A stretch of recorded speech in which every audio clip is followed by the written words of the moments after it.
Ladies and gentlemen, please join me in extending a warm welcome to the pride of Barangay Burol, Loob Occidental, Mindoro, our very own alumnus, Mr. Paul Joseph Tadalan Tesalona.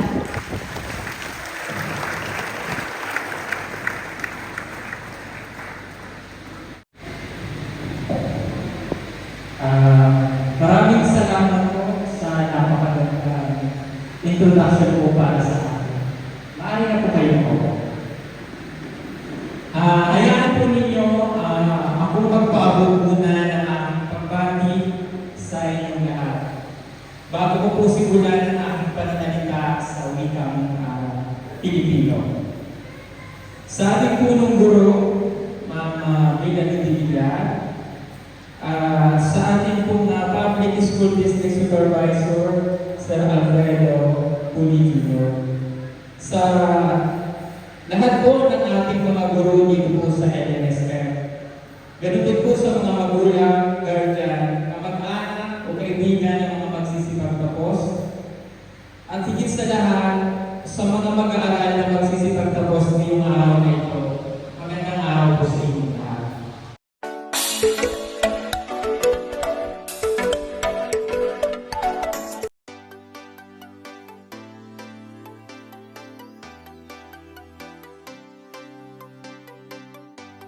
Magandang umaga po at narito po ako sa Loob National School of Fisheries at gig-speaker po kasi dito si Sir Paul, kaya po agad hindi nakauwi. Ayan.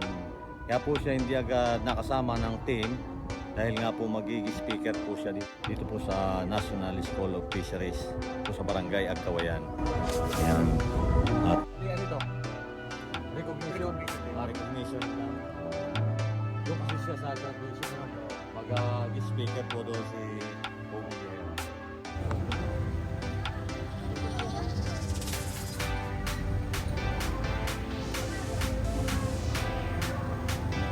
Kung dumating na.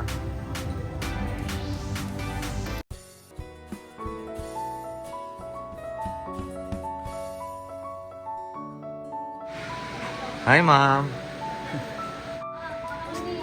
Diba? Na-experience ko. Magandang babae na yan.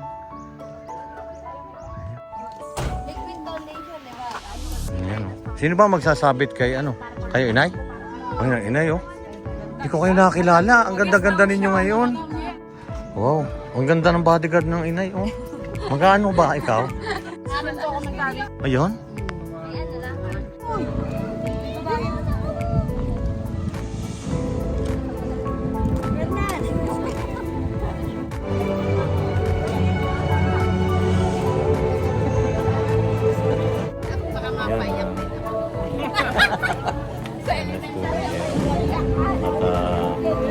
Big speaker po kasi siya dito sa graduation po dito sa Mission.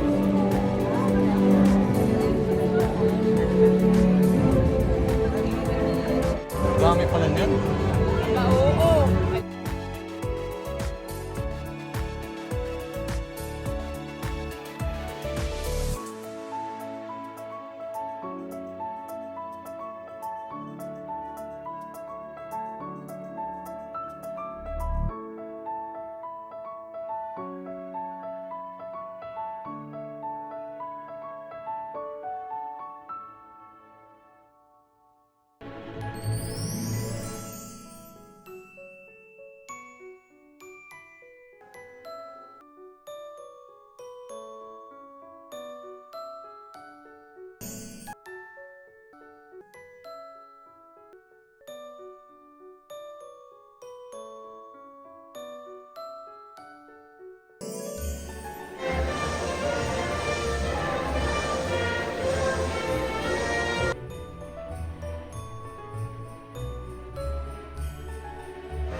To our distinguished guests here, Mr. Paul Joseph Tesalona, sir. To our school head, Ma'am Melanie Dividan, to our head teacher, Mr. Edgardo Dividan, sir. To our master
represented by Mr.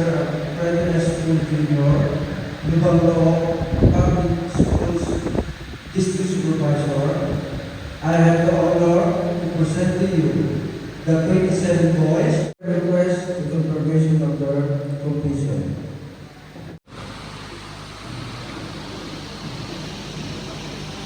Science and Business Administration at the Asian Institute of Science and Technology.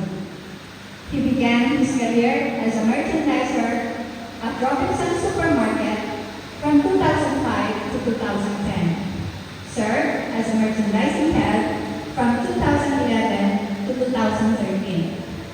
As the remarkable one, he is famously known as Pugong Viajero.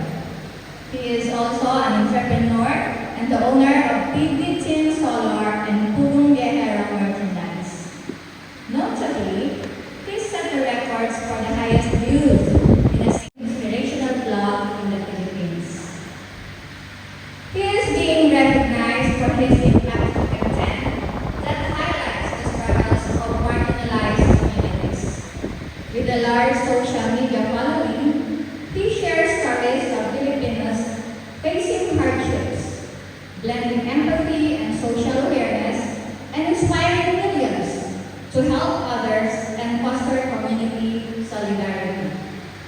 His philanthropic and his initiatives as Pugong Viajero extend beyond his digital success.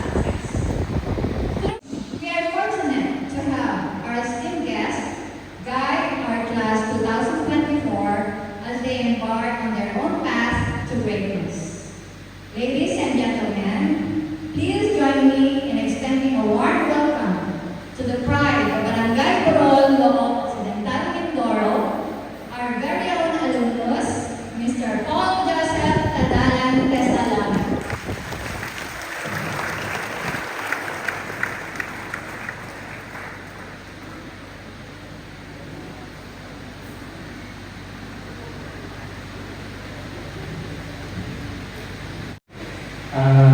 Maraming salamat po sa napakagandang introduction po para sa akin. Maaari na po kayo po. Hayaan po ninyo akong magpaabot muna ng aking pagbati sa inyong lahat. Bago ko po simulan ang aking pananalita sa wikang Pilipino. Sa ating punong guro, Ma'am Bilanidilla, sa ating pong Public School District Supervisor, Sir Alfredo Puli Jr. Sa lahat po ng ating mga guro dito po sa LNSM. Ganun din po sa mga magulang, guardian, kamag-anak o kaibigan ng mga magsisipag tapos. At higit sa lahat, sa mga mag-aaral na magsisipag tapos ngayong araw na ito, magandang araw po sa inyong lahat. Ako'y labis po na nagagalak sa pagtanyana ninyo sa akin bilang panahing pantanan sa mga magtitipagtapos dito sa LNSM. Nang matanggap ko po ang imbitasyon na maging panahing pantanan sa gawin ito, nagulat ako sa dalawang bagay na aking naramdaman. Una ay pagkasabi, dahil muli ako makakapasok sa bakuran sa paaralan kung saan ako nangarap ng mataas. Ang ikalawa ay kaba. Because this is my very first time that I am seeing this kind of invitation. Madalas kasi ay sa mga birthday, binyag, o kaya naman ay kasalamat, ako na ay imbitahan. Minsan, inangaway, at itong nakaraan na bilang ninyong nasa kasal. Kidding aside, naisip ko na magandang pagkakataon ito para makapagsalita sa harap ng buong komunidad ng Looc National School of Fisheries. Dito sa paaralan kung saan maraming pangarap na nabuo at sa entablado kung saan maraming alumni na ang nagpatotoo ng tagumpay ng kanilang buhay. Napatanong ako sa aking sarili, bakit ako? May mga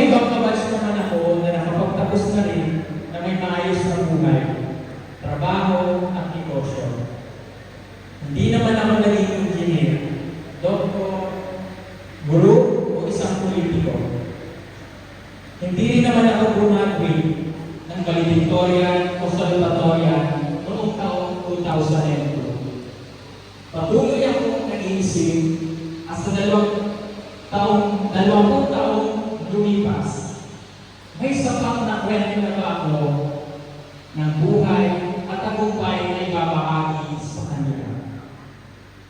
Siguro, mayroong espesyal na bagay silang nakita sa akin, kaya ako'y naiinitahan.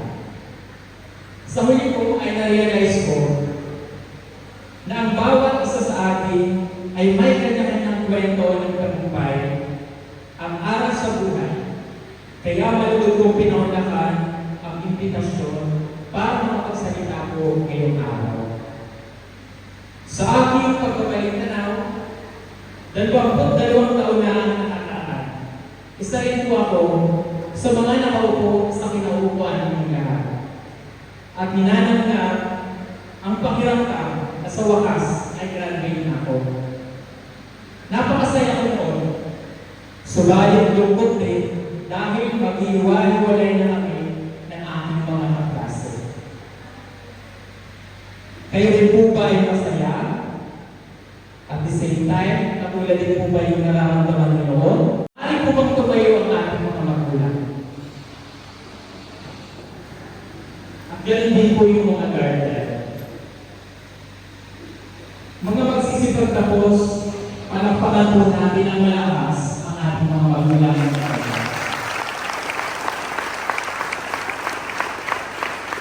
At palakpakan din po natin ang ating mga sarili.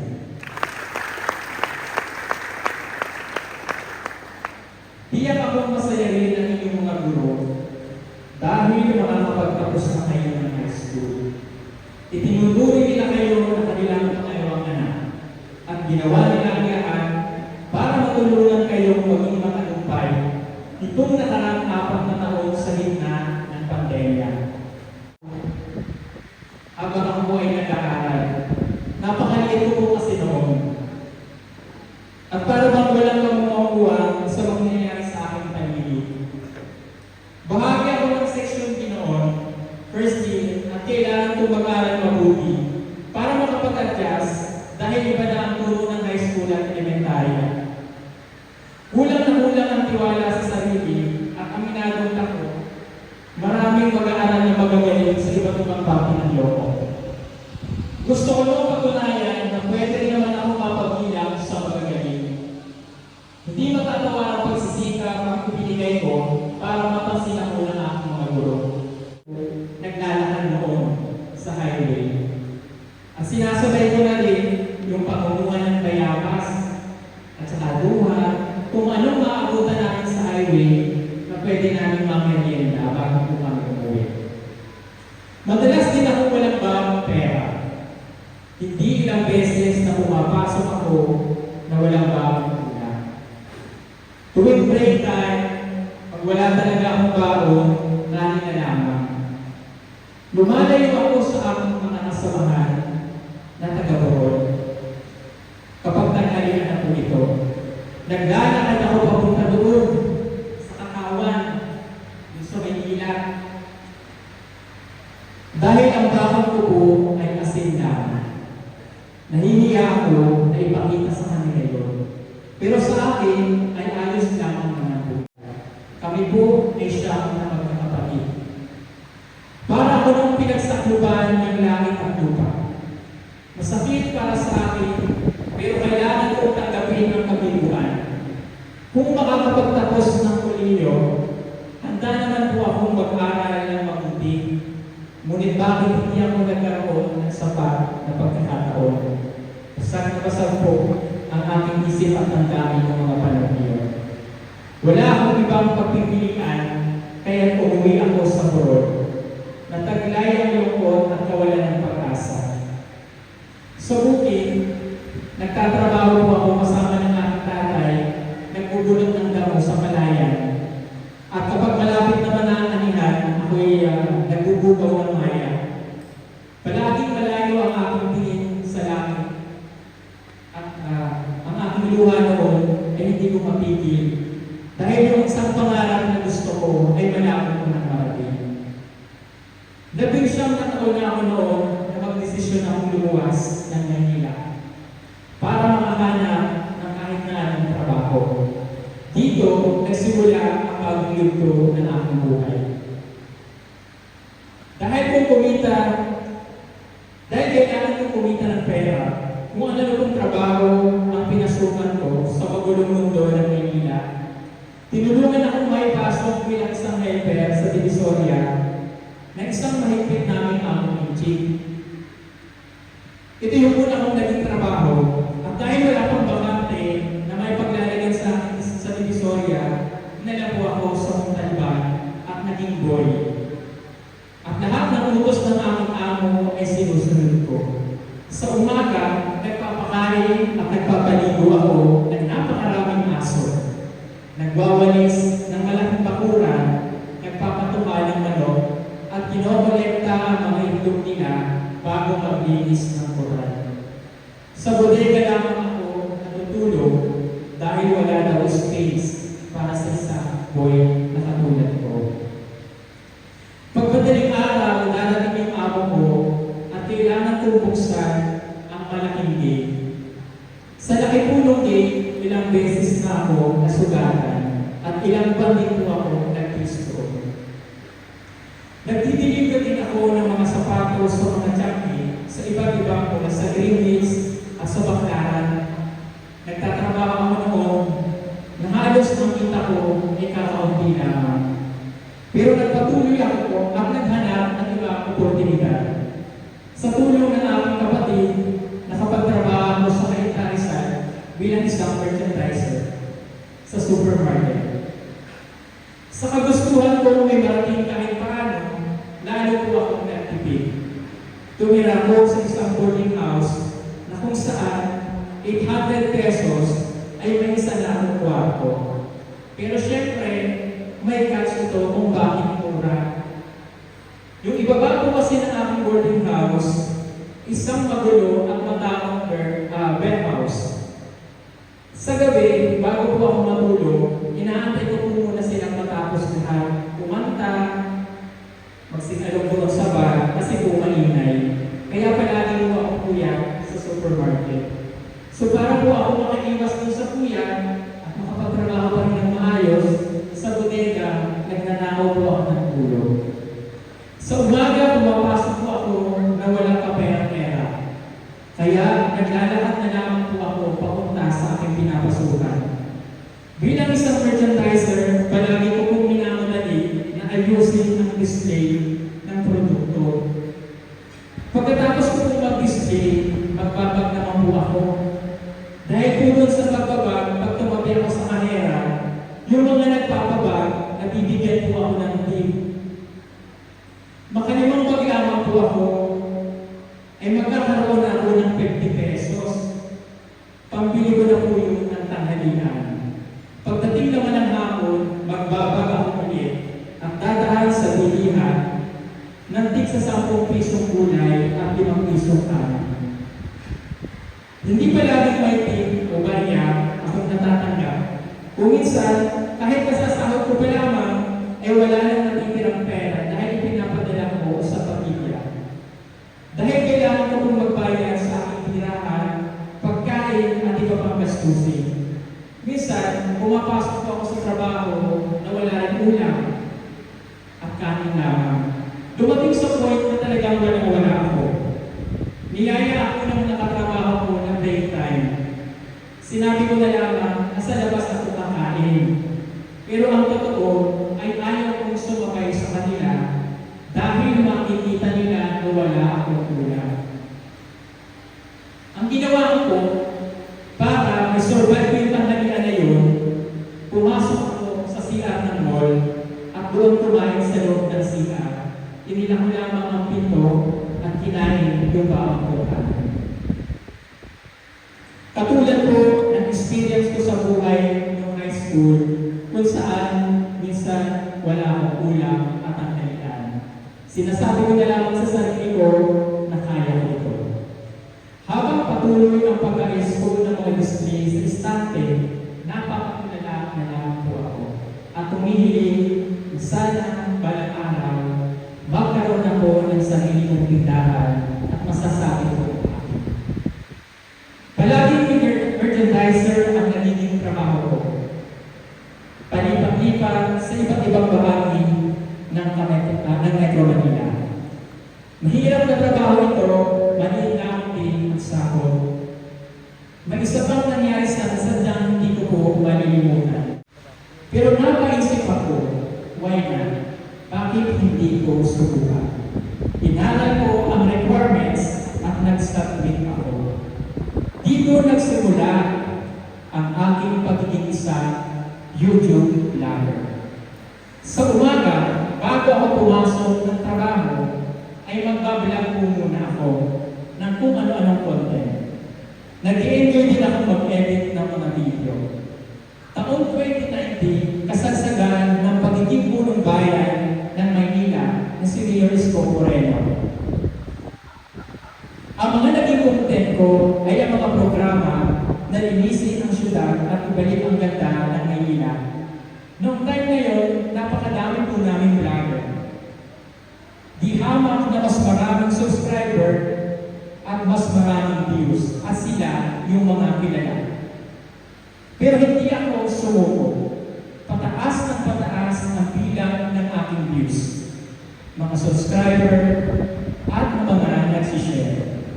Nagtuloy ito hanggang lalo pang lumawak ang reach ng aking views sa iba't ibang panig ng Pilipinas maging sa ibang bansa. Natanggap ko ang pinakauna kong sahod sa YouTube. Huwag niyo na po itanong. Pero bago natin pag-usapan yun, bakit nga ba ako tinawag na purgong biyahero? Ang salitang purgong ko ay narinig ko na sa aking mga tiyahin ng baba ko. Purgong ang tawag nila sa akin. Kaya tumatak po sa isip ko na ang maging pangalan ko ay purgong. Ngayon, dinagdagan ko na lamang ito ng biyahero. Pero, bakit nga ba tinawag ng biyahero?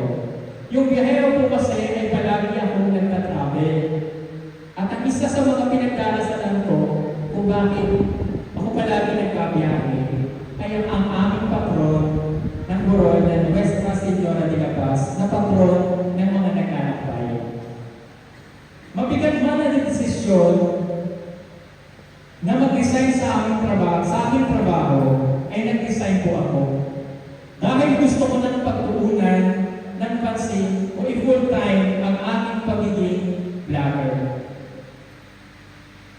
Sa lakas ng loob ko, hinarap ko ang uncertainty na meron sa YouTube. Sabi ko, baka naman may magandang nag-aantay sa akin sa YouTube, kaya inalaman ko na ito. Bagamat maganda na po ang posisyon ko sa aking trabaho, mas pinili ko po ang pagiging content creator. Madaling araw pa lamang ay bumabiyahe na ako para makakuha ng mga videos at magagandang spots na kailangan kong gawin para magkaroon ako ng magandang views. Ang mga linis na kalsada ng programa ng years ko ang paborito kong content ng mga netizen. Kahit mainit, sinusubong ko, may bagyo man o wala, pumupunta ako ng Maynila. Dahil sabi ko sa aking sarili, nag-resign ako sa aking trabaho. Pumasok ako sa isang bagay na wala akong kasigurahan. Kung hindi ako magsisikap, wala rin ako mararating. Dinala ko ng mga paako sa Manila Bay, kung saan pinakilala ko isang taong kalye na matagal nang nawalay sa kanyang pamilya. Naisip ko itong tulungan na makauwi sa kanyang probinsya sa Davao.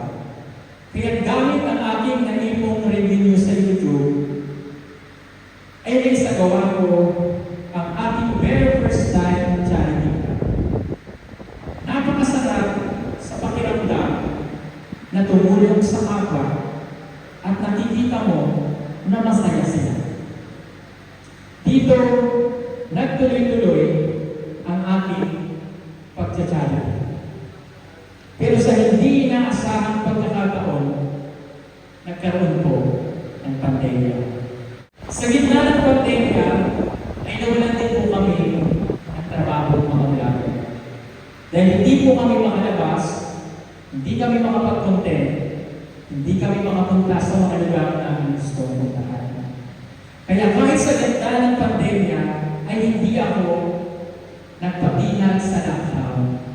Pero hindi naman ako nagpasaway. Kahit may mga restriction, gumawa po ako ng paraan, isinugal ko ang aking sariling kalusugan at kaligtasan para makapagpatuloy sa pagbabago. Noong mga panahon na yun, napakarami nating mga kababayan na walang pambili ng bigas dahil sa pandemya. Kaya agad po ako nagpasundo sa mga sundalo. Doon po nagsimula ang aking pagtsatsaringan. Dahil sa matatapong paglilipod, maraming sponsor mula sa iba't ibang bahagi ng mundo ang nagtiwala sa aking pagtsatsaringan. Nagpapadala sila ng tulong, mga pagkain, damit, ganun din ang cash. Ang lahat ng iyon ay ibinabalik ko po at kahit na ano, wala akong hinihingi na anumang kapalit, kundi ang pagtulong sa mga kababayan po natin na nananailangan ng tulong noong panahon ng pandemya. At dahil sa aking mga ginawang yun, tumatakbo ako sa mga kababayan natin na mahilig manood ng charity vlog. Dahil dito, umangat na umangat ang aking subscriber. Pagkalipas ko ng isang taon, na-feature na ang aking mga ginagawa.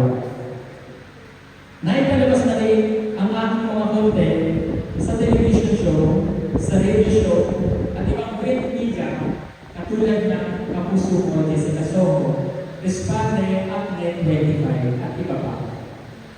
Tumanggap na din ako ng iba't ibang pagkilala kagaya ng Top 1 Charity Vlogger of the Philippines 2023 and 2024. Top 16 most subscribed YouTube channel in the Philippines 2024. Top 7 most viewed vlogger in the Philippines 2024. At ang isa, sa wala pang nakakagawa nito, yung highest views in 1 month record breaker. Yung mga achievement na nakukuha ko po mula sa YouTube at sa mga netizen ay palagi ko po inaalay sa mga taong sumusuporta at naniniwala sa akin, lalo tigil sa Panginoon. Lumaki na rin po ang aking team na binuo na sa kasalukuyan ay mayroon ng 8 miyembro na walang pagod na tumutulong para may sagawa ang aming misyon. Kadalasan, umaabot kami sa pinakamalalayong sulok ng mundo na tila ba ng pag-iwanan ng lipunan. Ito po yung mga katutubo na inaakyat ko sa mundo. Kaya sa mga nanonood na mga estudyante ngayon, mahalin niyo ang edukasyon. Yung mga estudyante na pinupuntahan ko sa mundo ay walang na kaya ng makapag-aral, lalo na yung mga katutubo. Dahil wala silang pampaaral ng kanilang mga pamilya. Kaya napakaswerte ninyo. Sa panahon ngayon, dito sa ating bihira na lamang ang hindi nag-aaral. Nakapagpatayo na rin ako ng aking maliit na merchandise sa Borgo. Ito po ay yung mga panahon na talagang nagsisikap ako at gusto ko na mapatunayan ako sa aking sarili at the same time makatulong ako sa aking mga kababayan. Ang huli na gusto ko sana na matutunan ninyo, ang tagumpay ng bawat tao ay maaaring dumating na makamtan ng iba't iba anyo. Anumang pamamaraan ang panahon. Hindi man ako lumakad sa tradisyonal na daan, ay nagawa ko pa rin makamtan ang mga bagay na para sa akin ay tunay na mahalaga. Dahil dito, may tutuloy ko ang aking sarili na isang buhay na patotoo na habang ang buhay ay may pag-asa. Magsilbing inspirasyon sa inyo ang aking kwento. Ang bawat bagong kalaman at aral na inyong kaysa sa titulo ng pagkilala o gantimpala na matatanggap mo. Tayo mismo ang responsable sa sarili nating kinabukas. Huwag mong iasa sa iba ang tagumpay mo, ngunit maging mapagpasalamat ka sa mga taong tumutulong sa iyo. Ang tagumpay ng bawat tao ay maaaring dumating at makamtan sa iba't ibang anyo at pamamaraan ng pagkakataon. Mga minamahal kong kabataan, nasa inyong mga kamay ang inyong tagumpay at ang kinabukasan ng ating buhay. Patuloy ninyong pag-arapin sa magandang bukas ng may lakas ng loob at tiwala sa sarili. At itong katagang ito ang inyong tatandaan. Kaya ko ito. Ako po muli, si Joseph Isalona, also known as Pugong Yahero, at muli, isang taus-pusong pagbati sa inyong lahat na magsisipag tapos. Magandang tanghali po sa inyo. On behalf of everyone, thank you, Mr. Pogo Salona, also known as Pogo Pianero, for being with us today for inspiring our dear believers and graduates. May we request you to represent your stage again to receive the certificate of appreciation to express our gratitude to be handed out by our school head and the public schools district supervisor. May I read the citation first? Republic of the Philippines Department of Education, Memorable Legions to Divisions of Occidental Mindoro, District of Looc National School of Fisheries.